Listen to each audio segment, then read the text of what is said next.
ధర్మపురి లక్ష్మీనరసింహస్వామి ఆలయం దివ్యగాథ.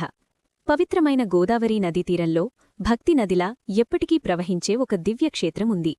దక్షిణ కాశీగా ప్రసిద్ధి చెందిన ఆ పుణ్యక్షేత్రం ధర్మపురి. ఇక్కడే వెలసి ఉన్నాడు భక్తుల రక్షకుడు శ్రీ లక్ష్మీనరసింహస్వామి. అధర్మం విస్తరించినప్పుడు దేవుడి సాక్షాత్కారాన్ని సవాలు చేసిన హిరణ్యకశిపుడు తన భక్తుడైన ప్రహ్లాదుణ్ణి రక్షించడానికి విష్ణుమూర్తి నరసింహావతారంలో అవతరించాడు. అర్ధనరుడు, అర్ధసింహం. అది కోపం కాదు, ధర్మానికి ప్రతీకారం. హిరణ్యకశిపుణ్ణి సంహరించిన తర్వాత నరసింహుని ఆగ్రహం తగ్గలేదు. అప్పుడు ఈ ధర్మపురి క్షేత్రానికి వచ్చి యోగముద్రలో ధ్యానం చేసి తన ఆగ్రహాన్ని శాంతిగా మార్చుకున్నాడు.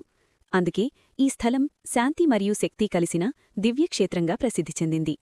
గోదావరి మాత్రమే కాదు, ఇక్కడ భద్ర అనే పవిత్ర నది కూడా ప్రవహిస్తుంది. ఒక జన్మలో భక్తురాలైన ఆమె భగవంతుడి సమీపంలో ఉండాలని కోరుకుంది. ఆశీర్వాదంగా నదిగా పుట్టి ఇప్పటికీ స్వామి పాదాల వద్దే ప్రవహిస్తుంది.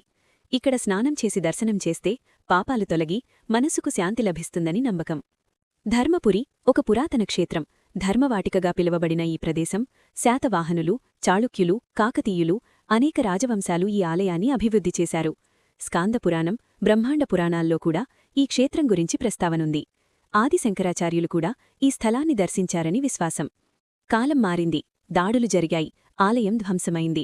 కాని భక్తి ఎప్పటికీ నిలిచింది. 1448వ సంవత్సరంలో ఈ ఆలయం మళ్లీ నిర్మించబడింది. భక్తి ముందు ఏదీ నిలవలేదని నిరూపించింది. ఈ ఆలయ ప్రత్యేకత ఏమిటంటే నరసింహస్వామి వివిధ రూపాల్లో దర్శనమిస్తాడు. యోగ నరసింహం, ఉగ్ర నరసింహం, గండభేరుండ నరసింహం. శాంతి, శక్తి, పరాక్రమం 3 రూపాల్లో ఒకే దేవుడు. ఉత్సవాల సమయంలో ధర్మపురి ఒక దివ్యలోకంగా మారుతుంది.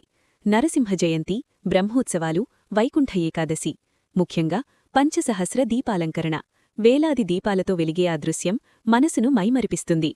ఈ క్షేత్రానికి వచ్చినవారు భయం తొలగుతుందని, దోషాలు నివారమవుతాయని, కుటుంబానికి శాంతి కలుగుతుందని విశ్వసిస్తారు. ఇక్కడ ప్రార్థించిన ప్రతీ కోరిక స్వామి కటాక్షంతో నెరవేరుతుందని భక్తుల నమ్మకం. సాయంత్రం సూర్యాస్తమయం సమయంలో గంటల నాదం వినిపిస్తుంటే మనసు ఒక ప్రశాంతతను అనుభవిస్తుంది. ధర్మపురి శక్తి, శాంతి, భక్తి కలిసిన పుణ్యక్షేత్రం. ఒక్కసారైనా దర్శించండి. శ్రీ లక్ష్మీ నరసింహస్వామి కృపను అనుభవించండి. ఓం నరసింహాయ నమః.